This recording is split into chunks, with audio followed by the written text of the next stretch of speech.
je voulais te raconter l'histoire de la rose reine.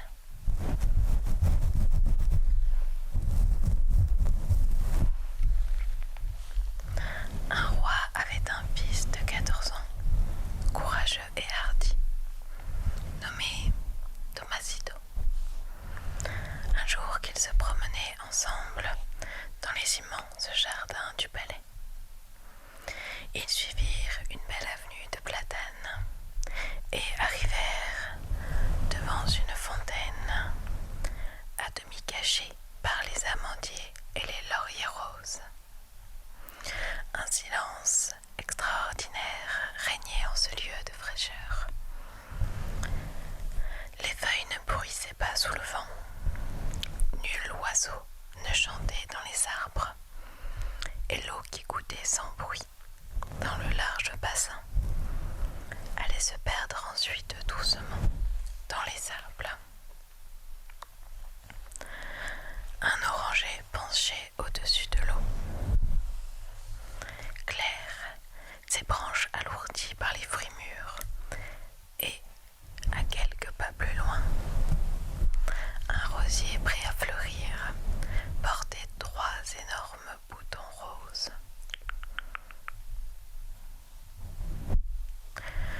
Je ne connaissais pas cette fontaine, dit le roi. Elle est très belle et bien ombragée. Nous y reviendrons demain, et si les roses sont fleuries, nous les cueillerons pour ta mère. Le lendemain, quand ils revinrent, l'un des boutons s'épanouissait en une fleur magnifique. Ses pétales blancs, comme neige, étaient légèrement rosés sur les bords, et elle était, à elle seule, plus odorante qu'un jardin fleuri. Le roi cueillit la fleur, tandis que Tomasito, penché sur la fontaine, s'écriait: « Père, je vois briller au fond de l'eau le fil d'or des Xanax. » Ne raconte pas d'enfantillage, Tomasito. Viens ici et ne t'amuse pas à troubler cette fontaine. Tomasito obéit à regret.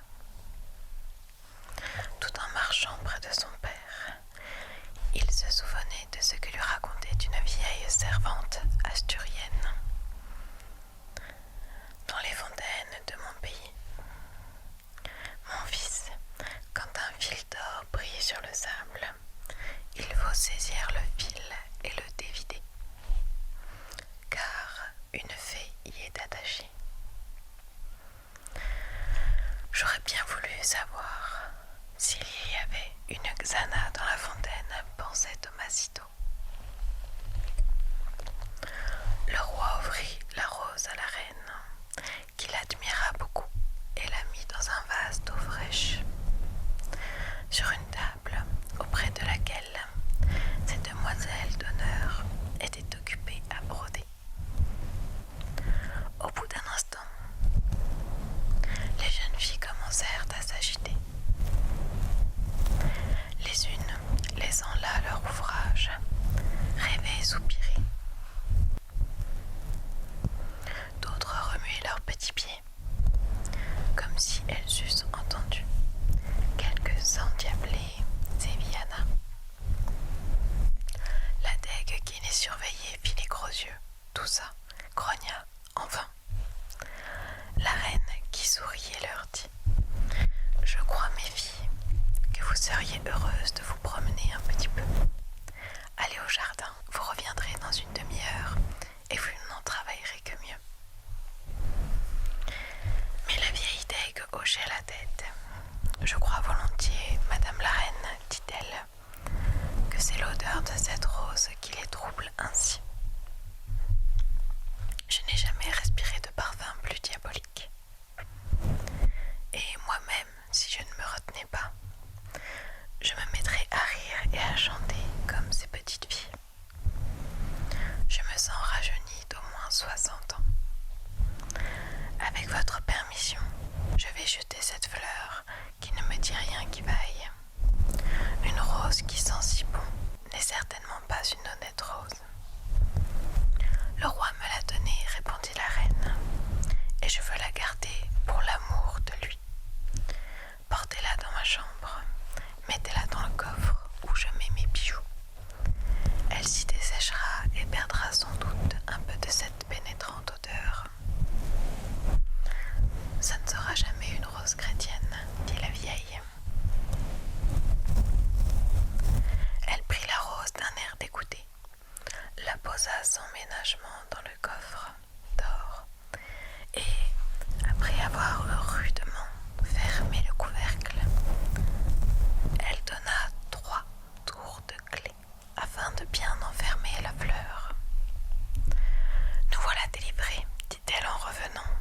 je peux rappeler nos vies.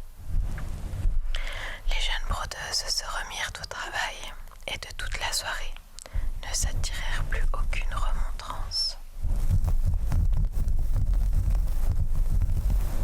La nuit suivante, le roi, qui dormait profondément, fut réveillé d'un sursaut par une voix qui disait « Ouvrez-moi, Seigneur !» Il crut que la reine l'appelait, mais la reine était endormie. « Ouvrez-moi, Seigneur !» répéta la voix. Le roi, bien éveillé cette fois, se leva. « Ouvrez-moi, Seigneur !» répéta la voix impatiemment. Et cette voix semblait venir du coffre d'or. Le roi ouvrit le coffret et il en vit sortir une jeune fille plus belle que toutes les filles d'Andalousie. Ses joues étaient blanches comme la neige et légèrement rosées. Elle était à elle seule plus odorante qu'un jardin fleuri. « Je suis la rose reine, dit-elle, épouse-moi. » « Comment pourrais-je t'épouser ?» lui répondit le roi. « Je suis mariée. » « Assez longtemps, la reine a été ton épouse. Vois comme je suis jeune, vois comme je suis belle. Épouse-moi. » Tu es la beauté, tu es la jeunesse, tu es toute puissante, rose reine. Mais je ne puis t'épouser tant que la reine ne sera dans ce palais. Alors laisse-moi faire, répondit la rose reine. Viens, viens. La jeune fille conduisit le roi dans la salle du trône et lui demanda de faire venir le chef des gardes pour lui ordonner d'obéir à tous les ordres de la rose reine. Le roi vit ce qu'elle désirait. « Prenez la reine endormie, dit la jeune fille. Portez-la dans un cachot souterrain dont vous ferez murer la porte. Désormais, c'est moi qui suis la souveraine ici. Obéissez. » Le lendemain matin, Tomasito vint, comme il faisait chaque jour, saluer ses parents. Il fut bien étonné de ne pas voir sa mère et de trouver la rose reine à sa place. « Où est la reine, ma mère ?» demanda-t-il. « C'est moi, » répondit la reine rose. « Vous n'êtes pas ma mère. Je suis celle à qui tu dois obéir désormais. Je vous obéirai si mon père me l'ordonne, mais il ne pourra pas m'ordonner de vous appeler ma mère. » En disant ces mots, Tomasito avait regardé son père, mais le roi détournait la tête, et l'enfant sortit sans baiser la main de Rose Reine. Durant 2 jours, Tomasito chercha sa mère par tout le palais. Il descendit dans les souterrains, écouta toutes les portes des cachots, appela, mais en vain. Il n'y avait personne. Il remonta, fit le tour des murailles à l'extérieur et tout à coup s'arrêta devant une espèce de soupirail qui s'ouvrait au niveau du sol. Il avait entendu t'appeler et la voix semblait sortir de terre. Tomasito s'agenouilla devant le soupirail. « Maman, est-ce vous qui pleurez ? Votre petit Tomasito est là. » C'était la reine, en effet. Elle dit à Tomasito comment la porte du cachot avait été murée et comment, privée de nourriture, elle allait mourir de faim et de soif. Tomasito courut à l'office, prit quelques provisions qu'il glissa par l'ouverture du soupirail et rentra au château, sans avoir juré à sa mère qu'il la délivrerait.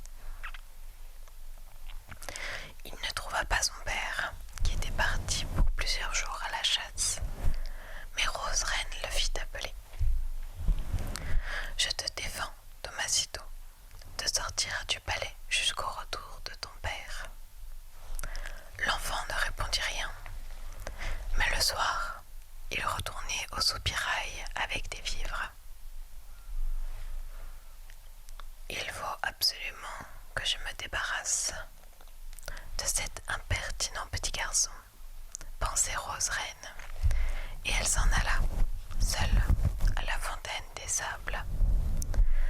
Tout y était possible, comme autrefois, mais les deux boutons de rose qu'avait laissé le roi n'étaient plus sur le rosier. Rose Reine s'approcha de la fontaine et se pencha sur l'eau. Un fil d'or brillait au fond. Elle le prit et se mit à le dévider. Elle dévida longtemps, et quand le fil d'or eut formé une pelote grosse comme le poing, l'eau se mit à bouillonner, et une jeune femme semblable à Rose Reine en sortit. « Il faut, ma sœur, que vous m'aidiez à faire disparaître Tomasito, commanda Rose Reine. Je l'enverrai ici demain. Retenez-le par vos enchantements et gardez-le dans notre palais, où vous le ferez périr sans que son père n'en sache rien. » Le lendemain, Rose Reine faisait appeler Tomasito. « Va me chercher une cruche d'eau à la fontaine des sables, lui dit-elle. L'enfant partit à cheval en emportant une cruche de grès. Avant d'atteindre la fontaine, il rencontra un vieux mendiant qui lui tendit la main. Tomasito était charitable. Il arrêta son cheval et donna au pauvre une pièce d'argent. « Que Dieu t'aide, mon frère, lui dit-il. »« Qu'il te le rende, répondit le vieux. Où vas-tu, fils de roi ? » « Je vais puiser de l'eau à la fontaine des sables. »« Alors, écoute-moi bien, car tu es en danger. La fontaine est habitée par deux Xanas, sœurs de Rose Reine. Elles essaieront de te retenir. Ne les regarde pas. Ne les écoute pas. Puise l'eau rapidement et sans descendre de ton cheval. » Tomasito remercia le mendiant et suivit son conseil. Quand il fut près de la fontaine, il mit son cheval au galop, les pieds bien appuyés sur les étriers. La main gauche cramponnée à la selle, il se pencha de telle sorte que la cruche qu'il tenait de la main droite se remplit d'un seul coup. Il aperçut de jeunes femmes qui l'appelaient et le suppliaient de descendre, mais il ne les écouta pas et revint d'une traite au palais. « Porte cette cruche à ta maîtresse, dit-il à une servante, et dis-lui que Tomasito est revenu de la fontaine des sables. » À cette nouvelle, Rose Reine faillit suffoquer de surprise. Quelques jours après, elle fit appeler Tomasito. « Va me chercher 3 oranges à la fontaine des sables, lui dit-elle. Tomasito partit à cheval, et dans l'allée des platanes, il rencontra le vieux mendiant. « Où vas-tu, fils de roi ? » « Je vais cueillir 3 oranges à la fontaine des sables. Alors, prends garde à toi. Ne mets pied à terre sous aucun prétexte. Ne le te retourne pas et cueille tes 3 oranges à la course. » Arrivé près de la fontaine, Tomasito vit 2 femmes qui l'attendaient. Dressé sur ses étriers et lâchant les rênes, il leva les 2 bras et cueillit les 3 oranges. De retour au palais, il dit à une servante : « Porte ces oranges à Rose Reine et dis-lui que je suis revenu de la fontaine des sables. » Cette fois, Rose Reine maudit ses sœurs maladroites et décida de se venger d'elle-même de l'orgueilleux Tomasito. Elle le fit venir. « Je te chasse du palais, lui dit-elle. Si tu vas voir ta mère une seule fois,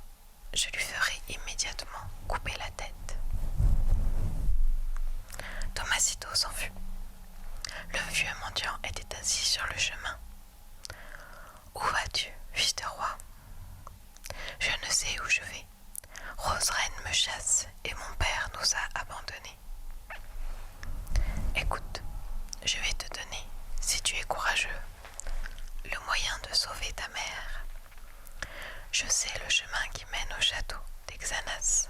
Je t'y conduirai. Tâche de t'y introduire. Là, dans une chambre retirée, 3 cierges sont allumés. Ce sont leur vie et celle de Rose Reine.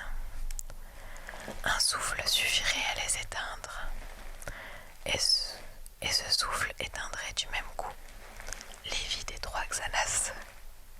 Viens, si tu ne crains pas leurs enchantements. Allons, dit simplement Tomasito.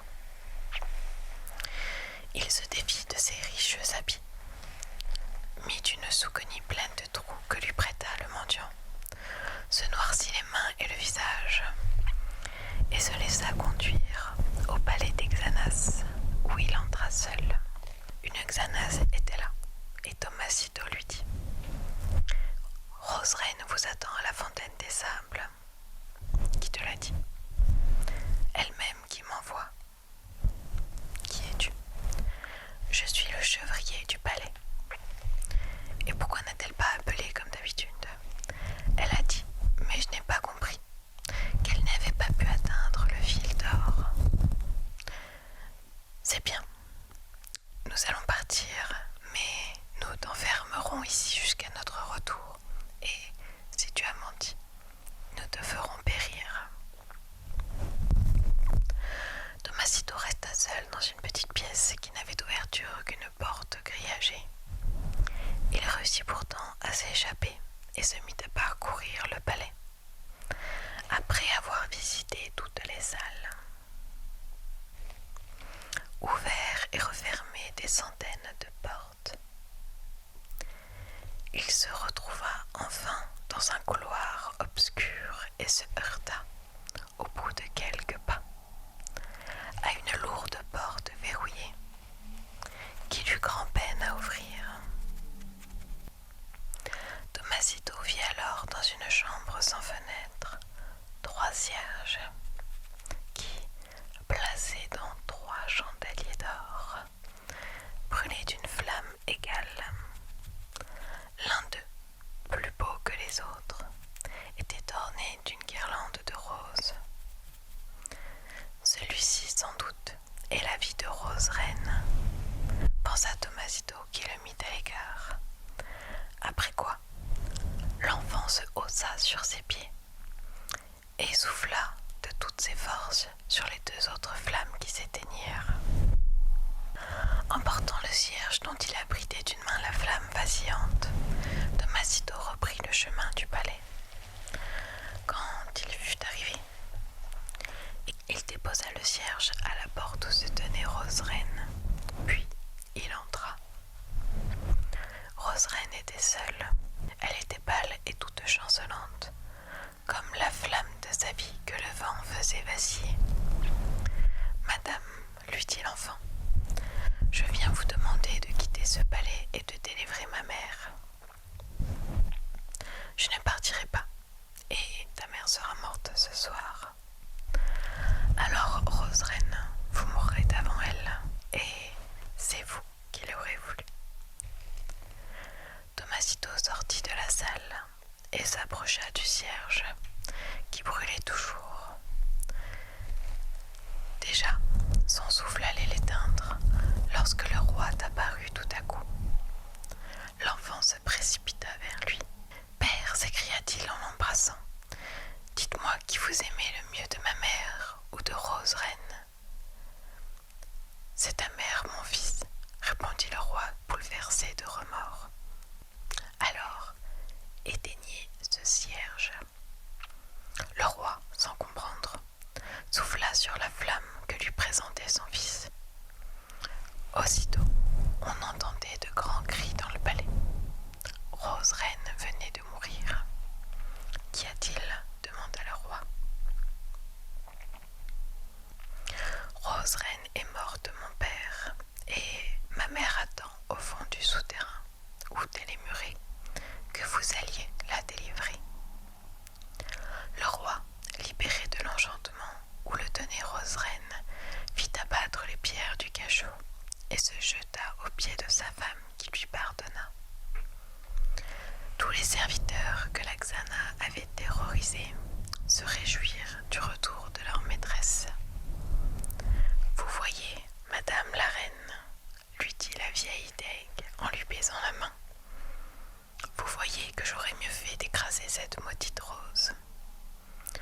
Ne parlons plus jamais d'elle, répondit la reine. J'ai pardonné, il faut maintenant que j'oublie. J'espère que ce petit conte t'aura plu. Je te souhaite une très bonne nuit et à bientôt.